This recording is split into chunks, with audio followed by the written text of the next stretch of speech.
I love when that light bulb goes off for somebody and they connect with something, and you realize they're really interested, and it isn't going to be a fly by night. I'm going to try it and I'm never going to do it again. But you know, they really want to be vested in it. But it's cool because you feel like you're now a part of their life. You don't have guides, you don't have line going down. I mean, it's just, you've got a line that's tied to the very tip of your rod. Cheers. Yeah, that was a day. That was a day. Even a day and a half. That's like, this is actually kind of, it's funny because I hadn't really thought of podcasting this thing, having you be here for this. And so going in reverse, where we just did the school and then we're going to talk about it afterwards, or what would normally lead into the school, I actually kind of like it. It kind of shakes it up a little bit, but it also gives me so many more questions to ask that we don't have time for. We've got 7.5 minutes for me to ask questions and you answer. So I keep them all yes or no. That's how maybe I shouldn't speak. Then shake. Right? Because then you're gonna have to interrupt each other, not like. Oh my God. Karin, it was so rad having you up here. Thank you so much for coming. It was awesome. It was a real pleasure. The shop is great. Right now, everybody that came out was great. It's a welcoming. I think that's what we've been aiming for. Yeah. I just think it's fun to see I was really happy how we finished the day today, because we spent all day talking about this and introducing people from all facets of fly fishing and not having ever done it and stuff to it. Yeah. But then to see everything burgeon within them individually in their own way, and then to have people come back here immediately and be like, I'm all in, chips, middle of the table. Tell me what I need. And what? I'm going tomorrow. Pegs and pictures and just excited to get out and fish, like fly fish, and doing it with Tenkara. I thought it was a perfect end of the day. Well, it's pretty sweet, It was really fun watching you just own it in here. That's good. Literally, I loved that. Like, just stepped away and just watching you do your stuff. It was so rad. Shouldn't it? Yeah, I know. It was so awesome though. It was so fun to watch. I'm like, my God, if you just lived here. It's really, no, it's... Selfishly, I would say that.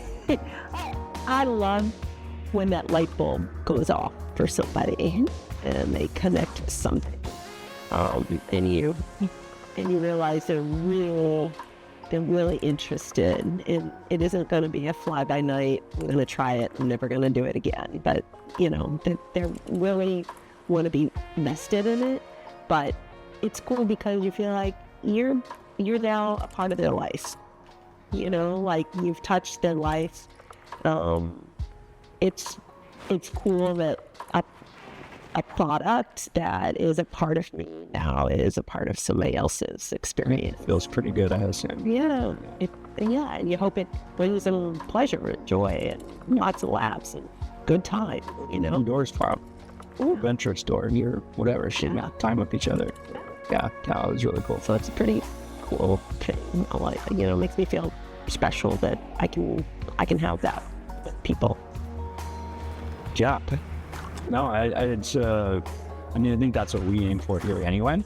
So I just to go back a little bit retroactively, I saw you at the Bellevue show this year, but you were busy doing what you do best with everyone around, and I didn't really have time to sit down and chat with you.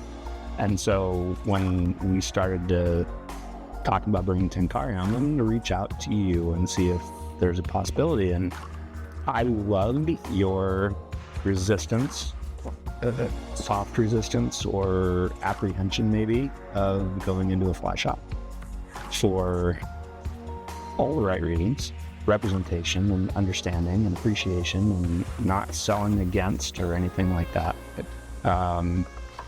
So I appreciated our early conversations on that. And I'm hoping that you see that we're into it.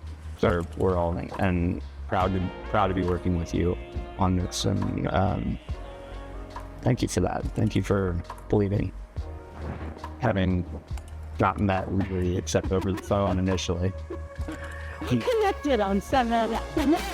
Well, certainly once you got here, but again, just, your candor on the phone is always something that if nobody has ever talked to you before, I believe it's a little like me.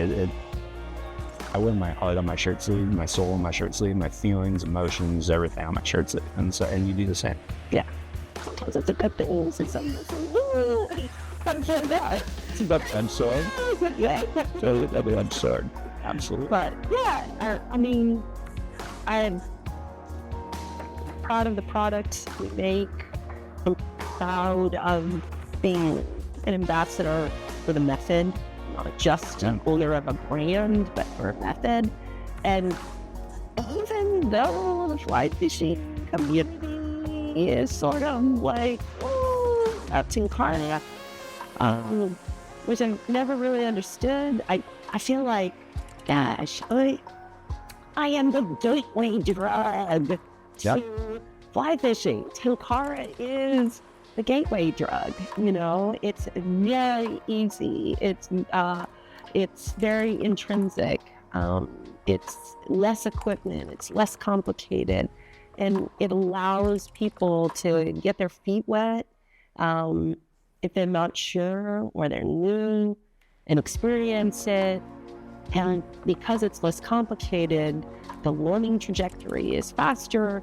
And, before you know it, you have not just sold a rod, but you've created an angler, a fly angler, who isn't just gonna stop their fly fishing journey with Tenkara. They're gonna do Tenkara, they're going to want to push themselves, they're going to want to do more, they're going to want to explore different waters, target different species, go on trips, do things.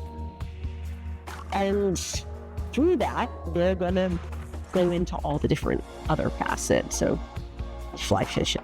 Yeah, no, I agree with you. I think one of the things that we talk about with people regularly is obviously, all the different components of Tenkara. Once you dive in, take the reel away, has many of the same sort of nuances to like the rod, action, like the line, weight of line. I mean, it's a complete overhaul of the system. No, not at all. Right?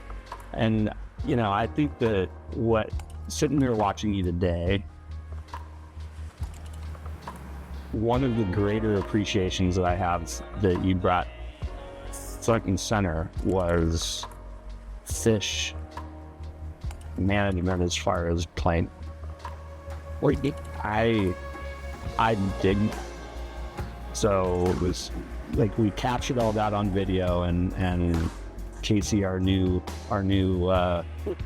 CMO of EWA over there, is gonna magically craft something that's gonna express that. But I think the whole managing how we play fish is something that has become more prominent in our culture, right? In fly fishing. It has to be. Has to be. If Really agree. we want to continue to fish. And if we value those, I hate this term because anyway, I call them business partners sometimes. They're Totally. a business without them, so you have to take care of them. It has to be a win-win situation. That's exactly right. And I just thought how you addressed that today was so spot on that I hope that the people that watch and see what we shot and recorded today listen, and when you do come back, which I'm hoping you do, will come and we can focus more on that facet of what Tenkara teaches you as far as the flying. Yeah, because I think that's huge. It's just not talked about. No, it's not. We don't want to.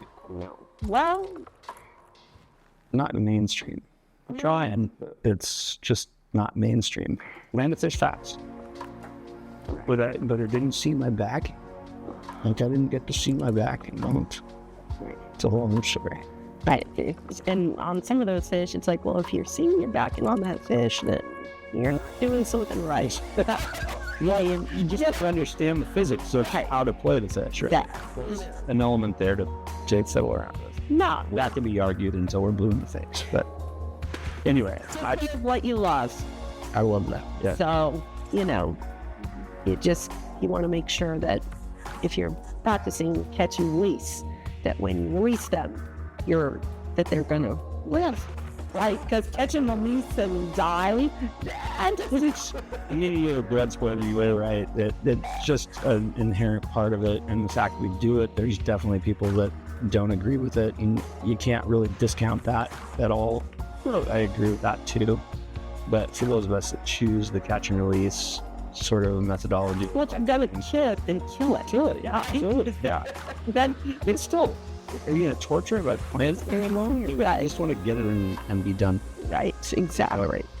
As much as we, push human traits onto fish, as far as how we try to figure out how to put a fly in front of them in a way that, makes sense in our human brains to what they're looking at. Like, well, they're looking at the sun, so, we should be from this here, and well, the soul, all these things that we try to humanize about fish presentation, right? And at the end of the day, like, okay, well, you did all of this, and if you're gonna kill it, you're gonna dehumanize it and make a sport out of it, and be like, I don't know. That's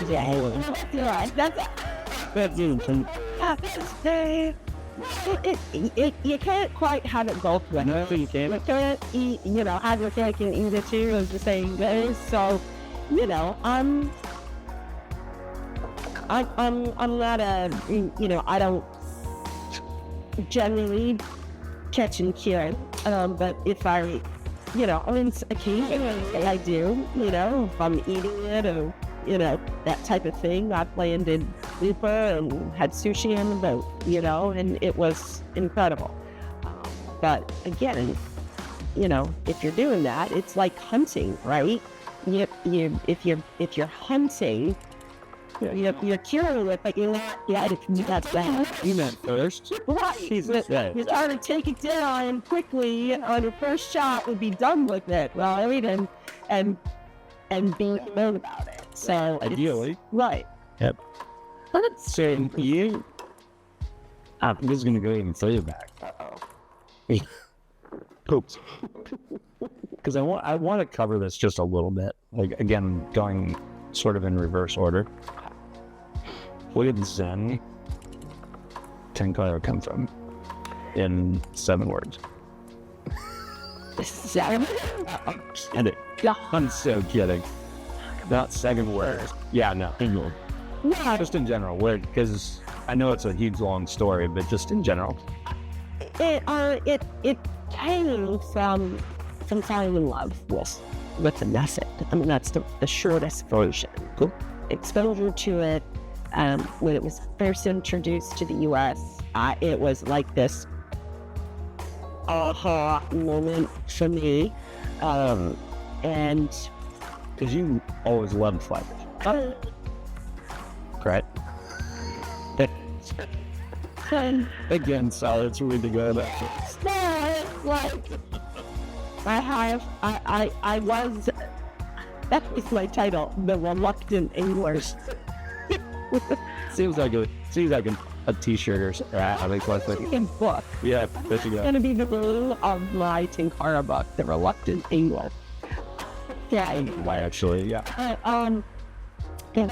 No, I just, I was somebody that was interested in fly fishing. I loved being outdoors. Any excuse to hike, mess around in the late outdoors, I was there. But I didn't have a lot of time to devote to learning a sport that,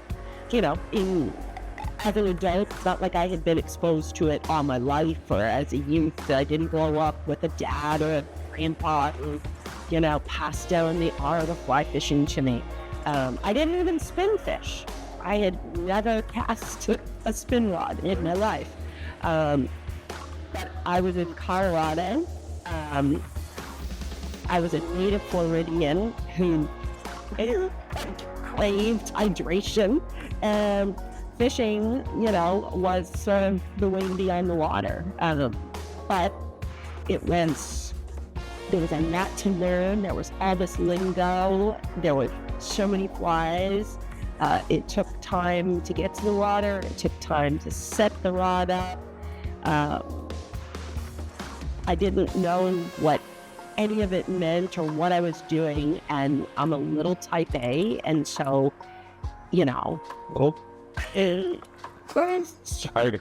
I supposed to 37.5 hours. I'm already questioning my comments. Whatever I do, I like to do it well and excel at it. And Cheers to that. it was just frustrating, and I wasn't making any progress. And I spent the whole day untying knots and trying to tie on flies, like hairs, tying hairs with hairs. And You're everyone's stereotypical sort of initial introduction to fly fishing. absolutely. Frustration on steroids. Yes, that was it. And I was like, this, I have limited leisure time, and this is not relaxing or pleasureful. You've coined so many phrases in This is not leisureful, We're not in leisure time. Yeah, I mean, very true. And so when I was exposed to Tenkara, it was just like, that's it. That's the setup. Like, this is it. That's the cast. There's no mending. There's this. And I just,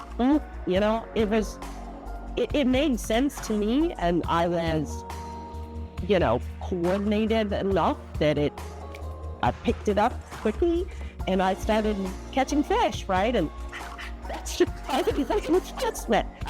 Like, where's the carrot? If there's no carrot, then I'm not going to keep doing this. Like, Yes. Right. that's frustrating. When it's a little frustrating that you're getting reward, then you want to keep it going. And Fishing here. Absolutely. And the frustration gets less, and the reward becomes greater and greater. And so I was like, Colorado is a perfect place. Most of the water is 30 feet across, and we've got a 20-foot rod, I'm 3/4 of the way across. It's my rod. Yeah. So it just, it just clicked, and it made sense, and it was a huge learning curve. What year was this? This was like 2011, Got 2000. I say that the Pinocchio effect was like 2012. Okay. Became like a real boy. Okay. 2011, it was more, I've got these rods. Great. Yeah. Can I interest you in something? Right. It's sort of. That's some candy. It's a candy. That sounds full.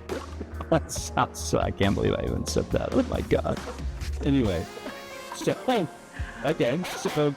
So 2013. 12. 2012. Yeah. Okay. When did you land with your first rod that you designed? What had That year that you landed with your first rod, which one was it? That was Osaka. Your Zocco. Oh, cool. Yeah. We went with a traditional 12-foot rod. And there was, like I said, there was a lot of learning from that. And from that first rod, we ventured out. And was that process, Benny? I mean, holy cow, you and I could talk about this all night. Natalie's like, where the hell are you? So Zocco, what was the next rod and why? Well, there was the original Tenkara company, Tenkara USA. Right? Yep. They were in California. Yep. And Who ran that? That was Daniel. Daniel. Yeah. And, you know, we were accused of copying and, you know, that type of thing. And really wanted to set ourselves apart, you know. Had slightly different philosophies on the method and application and use. And briefly. okay. God. Tenkara USA's foundation was a very traditional That's exactly. They were coming from a very Japanese sort of center. Exactly. Yeah. You know, small fish, trout, mountain streams, fast-moving water, you know, short ones. Yes, you know. Filled line. Filled lines or the Tenkara ribbon lines, which is the 4-carbon, you know, and Intimate sort of setting. yeah, Yes. tight line, tip line, you know, whole. Cool. And by that time, I felt like, you know, I was landing some pretty good fish on the rod and I was out there and thinking, wow. And they, like, what? That's the biggest fish in Colorado, you know? Right. It was caught. Sure. And that is, yeah, like if I was going to go for mass, then, you know, it was like, we'll land a carp. Well, I mean, that's kind of funny too. You know, feeding carp. That's kind of how you fish your carp. Am I wrong? No, you're not wrong. I don't think a lot of people fly fish and then it's their carp, you know, because that Well, it might have been fly fish, but just the methodology of a fixed line on the end of, you know, stick. Yeah, I mean, Sure, likely better. they run, you know, they can jump, but they do a lot of pulling and tidal forward. Yeah. We're strong. They're very strong. Yeah. We'll take you for a tour around a pond if you're on a paddleboard or a canoe or something. Had that happen. Yeah. Had that been lovely. Yeah. For our friend that started our first website for us in '98, her dad, Julie's dad, lived on a little lake in Loveland. Or not, Loveland, Colorado. Just a little south of where you are. Yeah. And we were out in little boats bass fishing. And I had the carp and I was like, whoa, what's that? And it just kind of towed me around. Like, he's like, oh, that's... You know, I never carp. It's all about yeah. And I go, okay, this is fun. Yeah, Very good. The Smiths and the Jones and showed me all the houses around the lake. It was like, oh, this is cool. Right on. What's the going gratuity rate for a tour around the lake? I'll let you go. fly. I let you go. Okay, that's cool. Yeah. So anyway, we designed the Kyojin rod, and to be perfectly honest, it was kind of an overbuild for most of the carp in Colorado. Okay. You go up to what is the reservoir in Wyoming?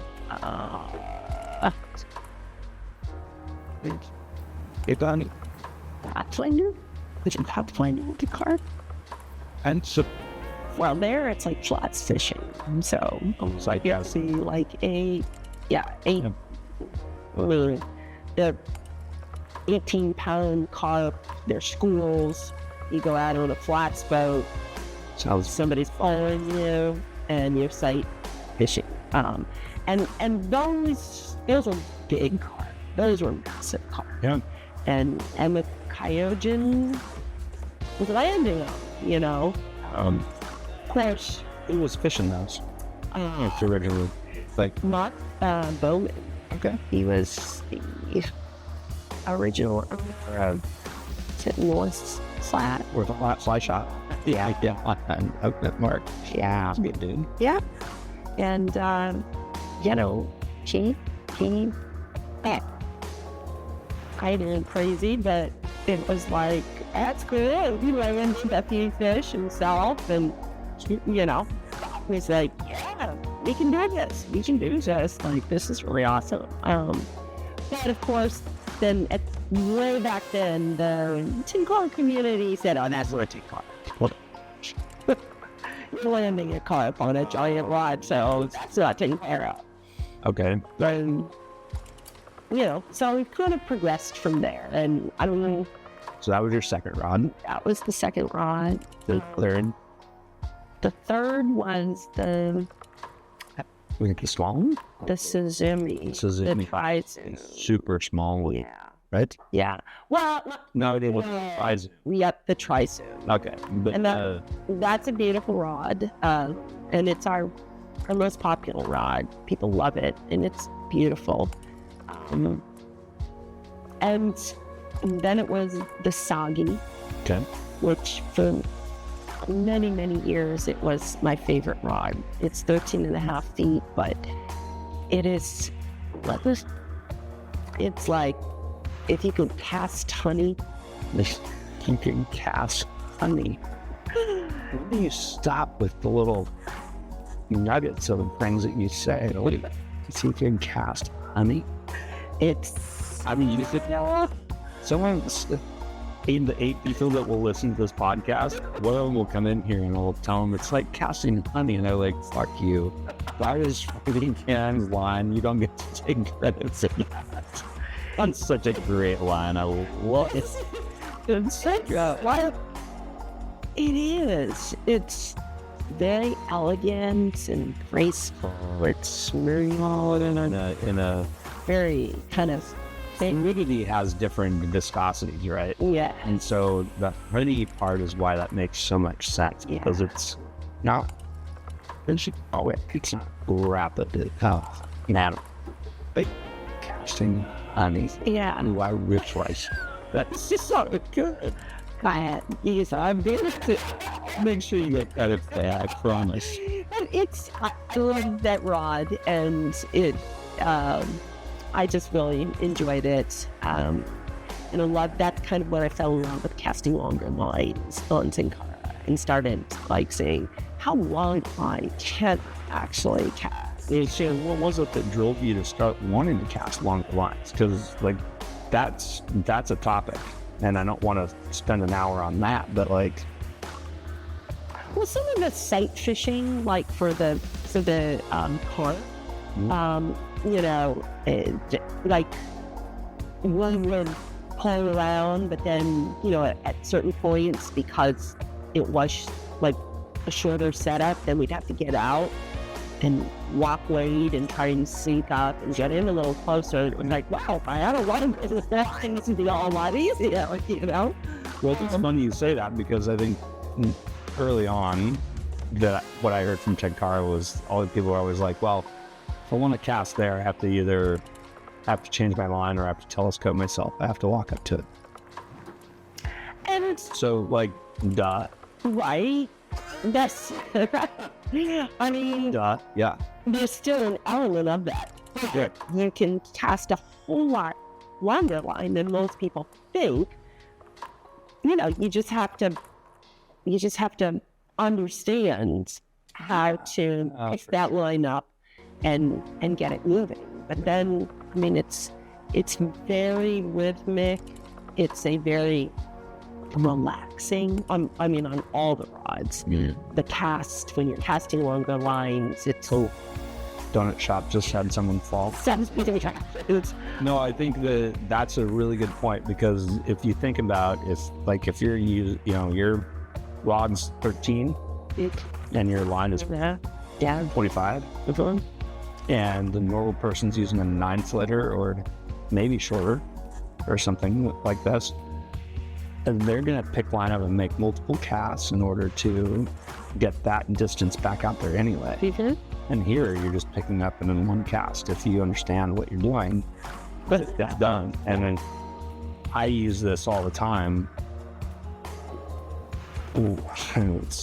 My sarcasm just bleeds so heavy on this, but where did I fish it? Not into it. No, clear flies in the water, just you're fishing. Right. It's a lot of everybody's at it. There. It's efficient. It's just an efficient method of fishing. It is. And, a lot of people are surprised since I own a Tenkara company and that I fish with a rod and reel, but I do. And Why? Why? Well, Just to challenge the poke the bear, if you will. that Challenge. yeah, I mean, I enjoy it. You know, why have a beer and then have a glass of wine, right? But Beer before wine, wine before beer, never fear. Yeah, I'm you can spin that all the way. anyway, It's glossy. oh, yeah, It's a taste change. but Yeah. you know, what? It's I on a martini one night and then an old fashioned another night. Why? Because variety is fashions, yeah. And Alan's old fashioned drink. much in variety. Yeah. All the fucking That's really out. And that's exactly cameraman. What they're fuck. like them odds. That's cherry. Well, really, Yeah, exactly. I totally agree with it. methods. Yeah. Look, I'm the first one that will say there are times when you need a reel, you know, or there are times when, forget it, in the seashells, casting at GTs, right? You work really hard to find those GTs, and I'm not gonna, lots of them, you know, like that type of thing. I'm not gonna see if I can do this on a Tenkara rod. I want to land this, and There's nothing me that wants to blow one of those rods up on the I was be like, no. It's I wear glasses and Kevlar suit so the shards of graphite don't spear me, but like, it's I'm stupid enough. I've cast to women shots. you know, when it's a slow on, like you put a stick the size of this mug right above the handle. You hook the GT, and you keep your angle you were talking about, like, and like okay. Boy, and it drives. That fish wants to leave the Pacific and go to the Indian Ocean. So instead, what I'm going to do is I'm just going to throw it, and we'll just follow the float. It could, but that's not. I'm kidding. I'm kidding. That's like me up. I'll give that. It's point, but then that's a whole bunch of story. Yeah. Gathering with thrill. And that is, okay, I'm going to say, Yeah, you done? to do this class session, Yep. that was the first time ever that I was not asked about throwing the rod in the water. Ever. How do you feel about that?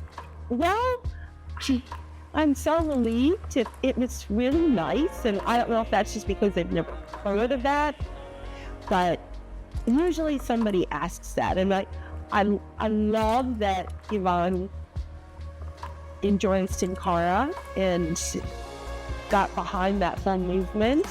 But It's like, when people bring that up, I'm like, no. Unless you have your own personal river caddy right. who's going to better in and collect your rod for you, and you don't care if it gets broken, and you're not going to use it for the rest of the day because it's going to be shattered. Like, the fish doesn't care about your rod. He's not going to swing down the river, dress it, and make sure it does it. Because we talked about this earlier, I was going to ask you about that. So if you think you're going to do that, does it behoove Zen to maybe make their anadromous Tenkara rod fluorescent orange or yellow so you can see it when it's around? Because the current color in tanning waters would be difficult. Yeah, well, let's just not do it. I just lobbed that over the plate. Yeah, well, and one of that too, I'm going to say, Great. it's frustrating to me because it's like, that's a cop-out. Like, There you go. so, What did you sign up for? yeah, like, do you want to straight? Give up right now? Where's the fish management? Where are you in control of this situation? You're like, yeah. I love that. That's exactly right. What did you sign up for? You stepped into the water, you threw this at that fish, What are we doing? Then, play it. Figure it out. Figure it out. Solve the problem. Yeah. What do you need to do to make it happen? Yeah. So don't throw your Jesus, my earphones just blew out. Don't do that. And then, Yeah, it's a bad thing. yeah, absolutely. I mean, unless you don't care about your rod. Good. Well, no, I didn't shop the rod. Like, I really like the idea of what you just started with. Like, calculate what it is you're signing up. We talked about this in the class today. Yeah. I threw a 20-pound tip-at bonefish, and most of the guides I run into are like, no. Like, no, yeah. Actually, I'm going to counter that and say, yeah. I'm going to catch them. Yeah, I will. They don't care that much. And if they do, I don't care. So we're on the same ground. And, and eventually you finally force compliance and you land on and you land on quick. Yeah. Very quick. Very quick. Because my luck, like technology and everything else in my world, is the second that I get a bonefish on, permanent exposes itself. And I'm like, how many times and how many fingers and how many directions can I say, fuck all of you? Right, if I had 8-pound tests, I could snap the bonefish off right now and tie a new crab pattern on and maybe get a... Yeah. Nope, not happening. But instead, I just have to try to land with it as quick as possible. Yeah. So hold on. So you do that, and then you're just like, okay, this is what I'm here to do, and I'm just going to do it and do it the best I can. And you've done that with type. You've pushed down. And I should have been the crazy Tenkara lady. Yeah. Which sometimes you don't have more people like asking you about this. About like what, why, how, and what. Why? What. Following why with why. I mean, because it's there. Why not? And you believe. I like to see what I can do. Not only We all do. I want to see what my product can do. That's what I'm talking about. I want to push the limit. I want to understand that rod. I want to know where it can go. I want to know when it breaks, where it breaks, why it breaks. Is it me? Is it the rod? Is somehow the way we wrapped it? Is it the taper? All of those things. So you learn a lot by breaking shit. You do. But it also, I learned a lot about me as an angler. Mm-hmm. And I think I set out with a lot of the saltwater Tenkara that I've done, honestly, not expecting to be successful. I mean, being realistic. I was like, okay. And I had no saltwater experience either.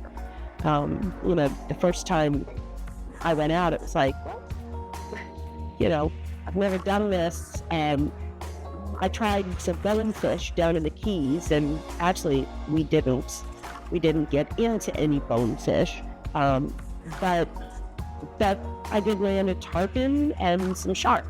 And so I was like, okay, I didn't get the bonefish, not because I aimed at it. You landed a tarpon. Tarpon, the first tarpon I ever landed. 5 to 10 pounds, 8 pounds, 6 pounds. What is?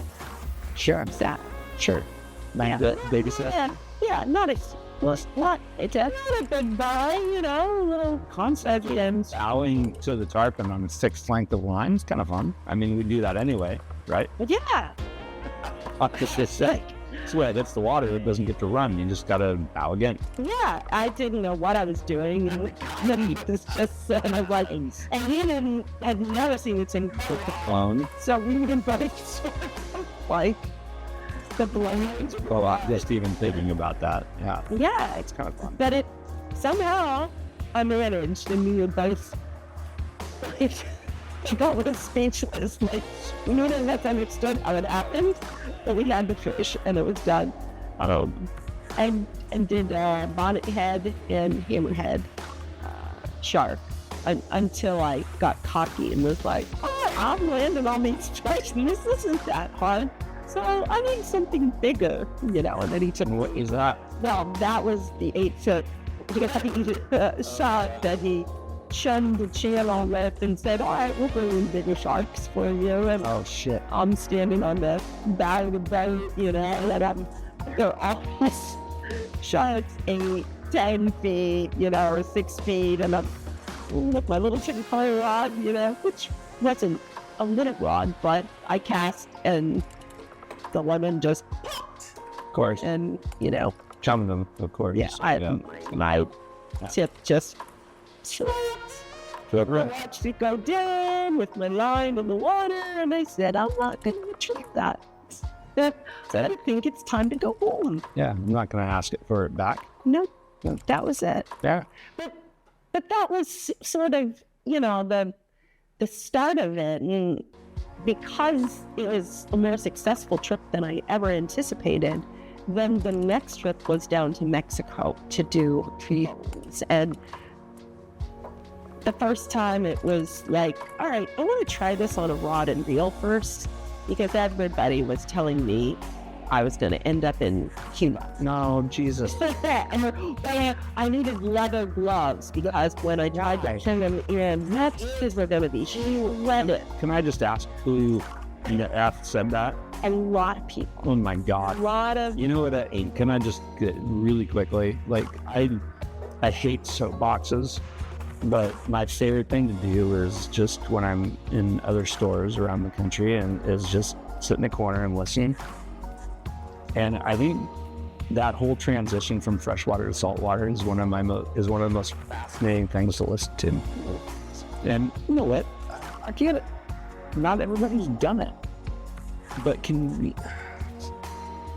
I literally was in a shop in Montana and I heard this kid telling some woman, or I can't remember, it was a woman or her husband, that in order to fish for bonefish, she needed to hit a moving target at 70 feet that was the size of a frisbee moving 20 miles an hour.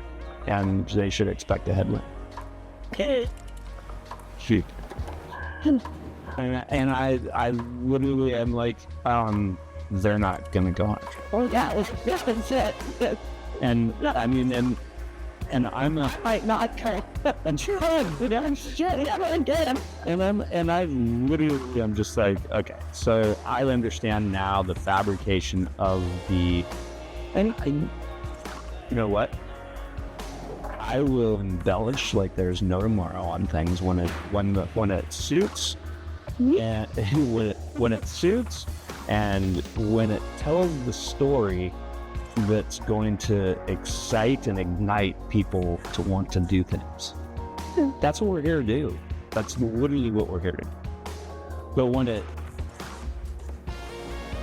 paints a picture of something that's insurmountable, that makes people question whether they're capable of even experiencing what everybody, sees on Instagram and in magazines and stuff, that's when I start to get a little protective of what our sport portrays. I have a little bit of an issue with it. Yeah. Because that's not not even your sub-average fly fishing experience. And there's a couple of guides out there, and I'm not perfect by any means.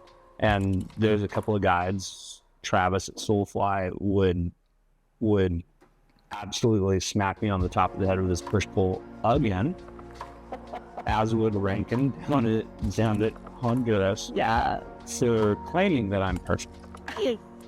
You have effed more goddamn easy ass shots up at fish, and you talked about this today. Travis hit me in my head so hard with a push pull. He was like, I don't think I want you on my boat anymore. I can't handle this. Get off. It just, I think we're done. And of course Travis is not like that. But No. the sentiment was probably there. It's some degree, but that was That's kind of the reason I'm bringing that up is I think that there's a lot of that stigma with Tenkara, for one, and for two, within Tenkara and outwardly into the rest of the sport. Man, this bit's not that hard to start. Am I wrong? Like, Fly fish out. yes. You do it. Moments. You're talking to the reluctant angler. Sorry, I forgot about that. I mean, you know, there's a skill set, right? and there is an art to it, and there are a lot of layers. It isn't just like learn to do this and you're going to catch fish. You know, there's a lot more that goes into it. But does Tenkara breach that gap or help breach that gap for somebody that's you know, I think Tenkara is just less complicated. It's very straightforward. You know, it's like you got a rod, you got a line, you tie a fly on, and you do this. Yes, that's it. And you know, you don't have all this other stuff. the sound, you don't need a stripping basket. What's up? It's actually pretty damn cool. And you're shooting the reel. You don't have guides. You don't have line going down. I mean, it's just, you've got a line that's tied to the very tip of your rod. And you point that tip and that line. That's actually a really good point. It becomes an extension of the line. To wind down the guides is an issue. And people don't talk about it much. But if your backcast is inefficient, then you can have inefficient backcasts. But with a regular fly rod and line, when you have an inefficient backcast, especially at a certain distance, you will have lines sliding back down the rod while you're hovering in your backcast waiting for your forward cast. Mm-hmm. It's just that much more slack that the rod tip has to pick up and tighten before it comes to its forward stopping point, mm-hmm. which really messes up a lot of people's forward casts. Well, you lose all that energy. You lose almost. And so at some distance, you just don't catch up to it, and it just piles up. Tenkara, how that going? It's actually pretty rad. We can do some pretty sweet casting on a Tenkara rod. And today, long lines. They said there's something, I put a Tenkara rod in somebody's hand, and a short, light line, a traditional Tenkara setup, you have to adjust your cast. You're still casting. You're just adjusting for the line length and for the line weight. With the slightly heavier lines, like our fusion lines, it is so relaxing and calming to cast the rod. I mean, I was watching you today with that 25-foot line on the Suzuki. Yeah, and it's like, at fly fishing shows or at, different events, you put that rod in somebody's hand and they start casting. And like 15 minutes later, they're like transfixed. They're like, I can't stop. This is like so awesome.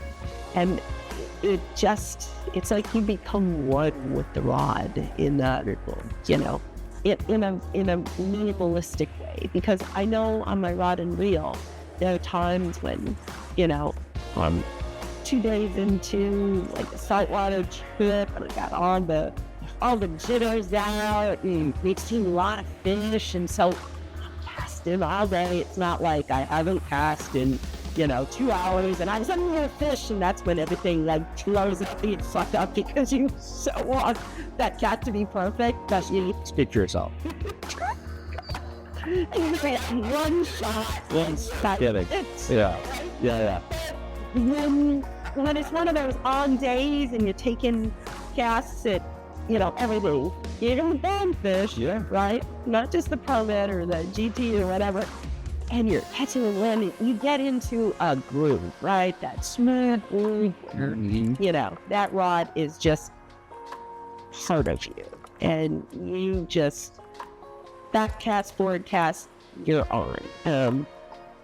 I think that just happens so much faster. I couldn't agree with you more.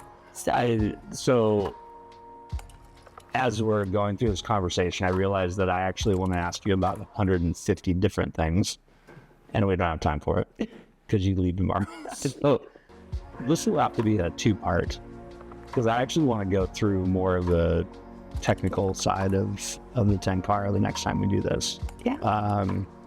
But I want to end on, where do you see Zen going, and what are your hopes for it? Oh, Okay. I go back and forth sometimes. Of course, small business owner, how can you not present your soul sitting out there? Yeah. Yeah. There are times when, you know, I want to dominate the world. Yep. You good? It's just, you know, it's sort of that, you know, be careful what you wish for, because then all of a sudden everything changes, or can change. And, you know, we're a small company, and Yeah. I mean, you know, I want to make a living, I want to pay my bills, right? Like, that's really all I want. You want to be able to live. We monitor have to have it. Right. Yeah. But I also love being a small company and being intimately involved in the day in and the day out, and answering emails and picking up a phone and calling back customers, and you know, having eyes on everything. So something is going out the door and it's like, what? You know, that's a strange combination, you know, and let me look at that. Oh, this is a new customer. They've never placed an order for us. I'm like, I wonder if I should call them, because I'm not sure if that's a good combination, you know, and taking the time to say, hey, I noticed this is, you know, a first order, and you maybe pairing this rod with this line, you know, I'm just, you know, and maybe they say, oh, it's another rod I have from another brand, or maybe it's like, oh, well, this is what I want to do, is that, and it's like, well, and the appreciation you hear from that customer that is like, wow, I can't believe you did that. That was so awesome. And it's like, well, I want you to be successful out there, you know, like this, I want you to have fun and not be frustrated. So we want to make sure that you're set up right. So I don't want to lose that. That to me is key, you know, however large we grow. I mean, Tenkara is still in its infancy, and it's gaining traction, and it's slowly growing. It's not exploding, but every year it's just like a steady, you know, it's the tortoise. The tortoise is there, and that's very comfortable and manageable. So I feel like, you know, we're on a good path, and I want to, you know, keep steady in where we are.